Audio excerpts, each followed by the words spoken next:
The following is a clip from the live breakdown and analysis of Giuseppe Roberto Tarantino's dissertation specifically on the Open Gaming License submitted in 2019 for a PhD in the field of intellectual property law. This dissertation is publicly available. The link to it is in the description.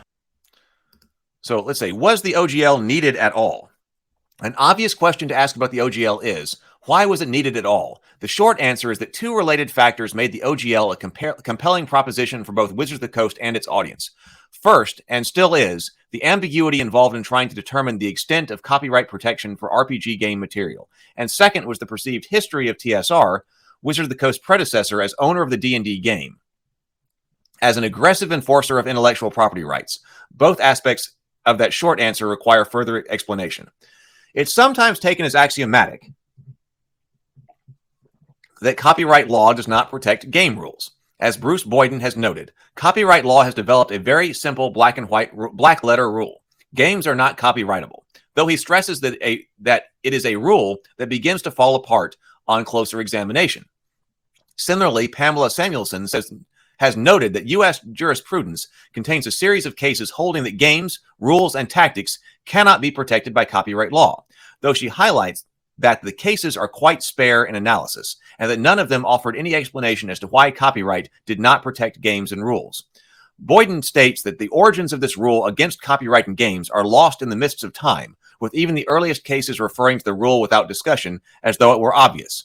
While the origin of the rule may be obscured, both Boyden and Samuelson conclude that the rule that games are not protected by copyright is justified and consistent with the proposition that copyright law does not protect systems or methods of carrying out an activity. For the latter proposition, numerous authorities can be identified.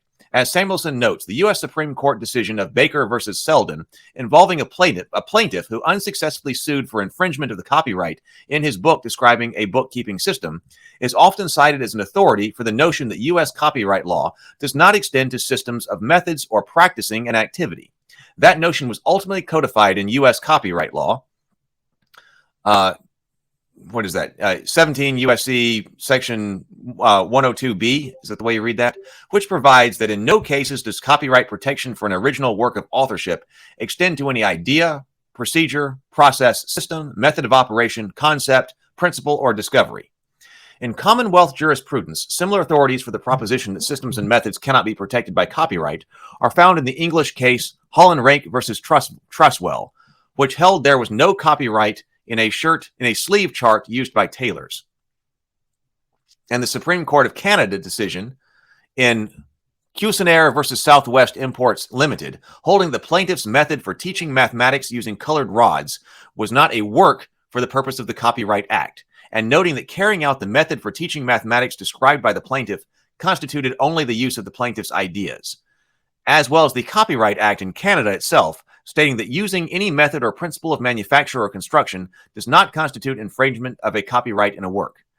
In the Cuisenaire case, the Supreme Court of Canada, so we are getting some information on other countries here, the Supreme Court of Canada approvingly quoted from an Australian case and concluded that a person who carried out the instructions in an instruction manual could no more infringe upon the copyright in that literary work than would a person who made rabbit pie in accordance with the recipe of Mrs. Beeton's cookery book.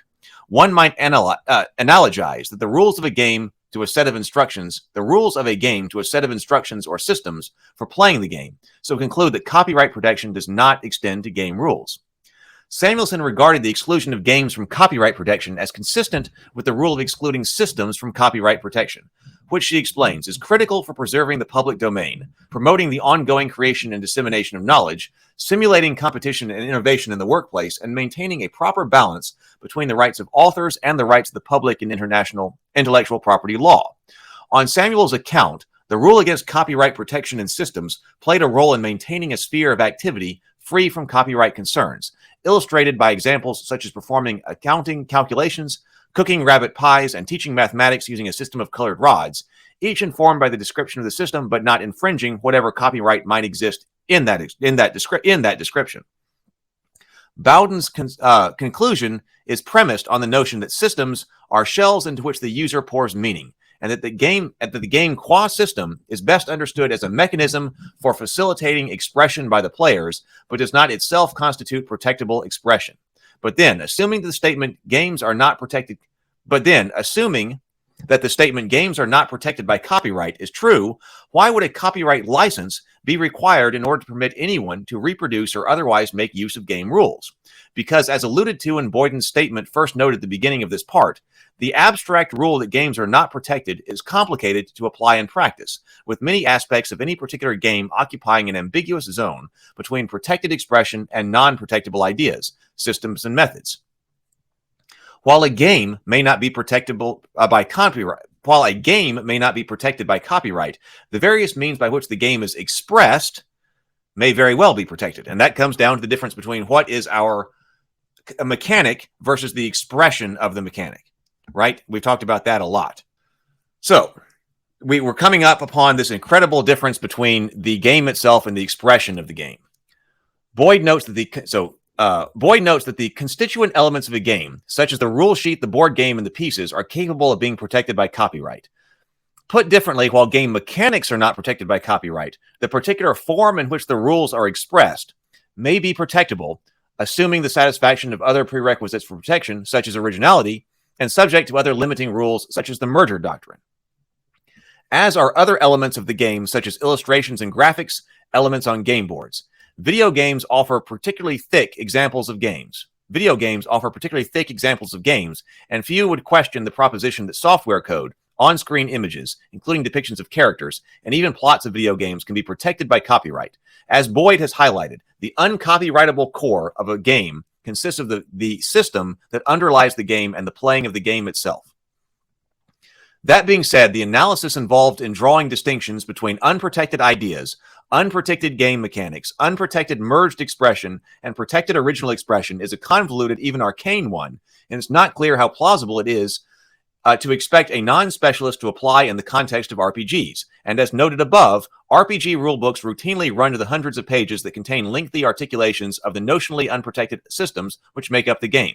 Disentangling the unprotected rule from the hundreds of words and accompanying charts that express the rule is not a task that is easily accomplished, and is not susceptible to a process that would produce unambiguities or unambiguous determinations upon which everyone would agree. This is exactly the situation that Ryan Dancy was trying to resolve. He talked a lot about being in legal gray zones. And if you're in a legal gray zone, not a lot happens there because nobody is sure what their exposure is going to be. So you want to stay out of a legal gray zone. So he was trying to create this ironclad and bulletproof open gaming license to eliminate exactly what's being talked about right here, to eliminate all of that so that everybody knew exactly where they stood and could do what we were supposed to be doing with the open gaming license. This is exactly the situation that the open gaming license is supposed to resolve. In addition, much RPG material is extraneous to the rules in any event, consisting of images, maps, and lengthy expository text detailing storylines, characters, monsters, and foes, and other background information about the setting in which the games take place. Even the most austere application of games are not protected rule would not include the extraneous, or as some RPG players call it, fluff, content from the ambit of copyright protection. We've got an extensive footnote on the protection of games. WotC cited confusion and uncertainty in its explanation for its rationale for the creation. WotC cited that confusion and uncertainty in its explanation of its rationale for the creation of the OGL. Can game rules be copyrighted? In the United States, the rules of games cannot be copyrighted. The law of different countries, but most countries are signatures, to the Berne Convention on Copyrights, and under the terms of the BCC, the rules of games cannot be copyright. If you have questions about your ability to apply the copyright law to a game, consult your legal counsel. Why does every RPG product I own claim a copyright for the publisher? RPGs are more complex than just rules for games. A typical RPG includes substantial material that is not rules for a game. The line between copyrightable portion and uncopyrightable portion of a particular product is very blurry under U.S. copyright law, is left to a court to interpret in the event of a lawsuit. What good is a copyright license for open games then? Even though portions of an RPG may not be copyrightable as an idea or as a rule, the actual text used to describe these rules is copyrightable. In addition, all the material surrounding the non-copyright portion is protected by the copyright law as well. The copyright licenses used in open games ensure that no matter where an individual judge might draw the line between copyright and non-copyright, you can be sure that you have the freedom to copy, modify, and distribute the work. Removing this gray area creates a safe harbor that publishers can use to shield themselves from litigation. The safe harbor is an important component to the commercial viability of open games. Without it, most rational publishers would not attempt to use a shared rule system out of fear that someone someplace would sue them for copyright infringement. Deliberate removal of the gray area of the law.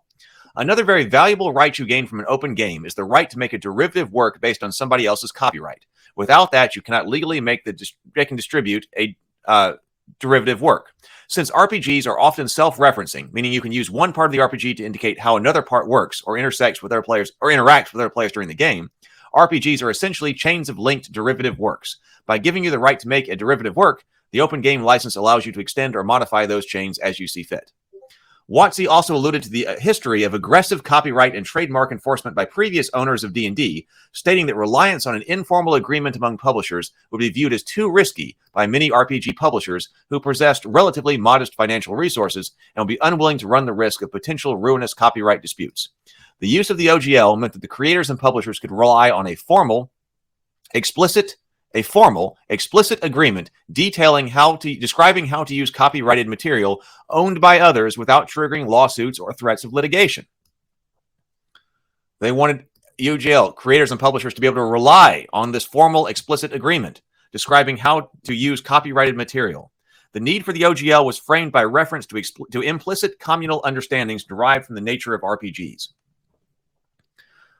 Most role-playing games, for example, are based on the implicit assumption that people using them will create their own content in the form of adventures, characters, and even whole campaign settings. However, few commercial role-playing game products provide a license of sufficient rights to allow the purchasers of those games to distribute the content they create using the frameworks provided by the game system. The open game concept addresses this problem by explicitly providing such rights. It has been established an established feature of RPGs since their inception, and that would make use of new content. Prior to the advent and widespread open game licenses, there was no practical way for that kind of material to be legally and widely distributed.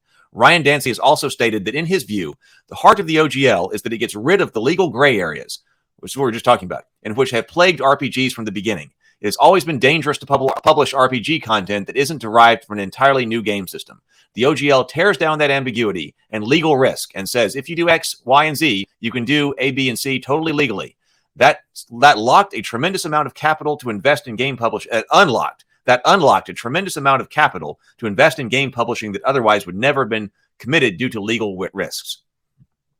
One commenter described the OGL as a concession that was really no concession at all, because it granted no rights or privileges to third-party publishers that they did not already have. Who was that said that? 205. Andrew Lispand, Legal Issues in Gaming, the Open Gaming License, published in December 19, 2012, Tales from the Gamer Viceroy blog, found online there. Nonetheless, in view of that same commentator, given the history of litigation and threats of litigation in the RPG industry, the OGL served a distinct purpose. The OGL is nothing more than a license to breathe. But for a community that thought they could not breathe without permission, the OGL serves as an important purpose. It lets the gaming community feel safe about publishing game content without something that had a long history of being quasi-dangerous game. That description of the OGL as a license to breathe is consistent with the description of the concept of a license that was set forth in Part 2A of Chapter 1, the license being the manifestation of the licensor's election to waive or forbear from any enforcing the licensor's right to exclude others. And as described more fully in that earlier chapter, we can understand the licensor's covenant not to sue, not just as a forbearance on the right to exclude, but its inversion, as a positive act of inclusion and community creation. These aspects of the OGL will be further described in Chapter 8.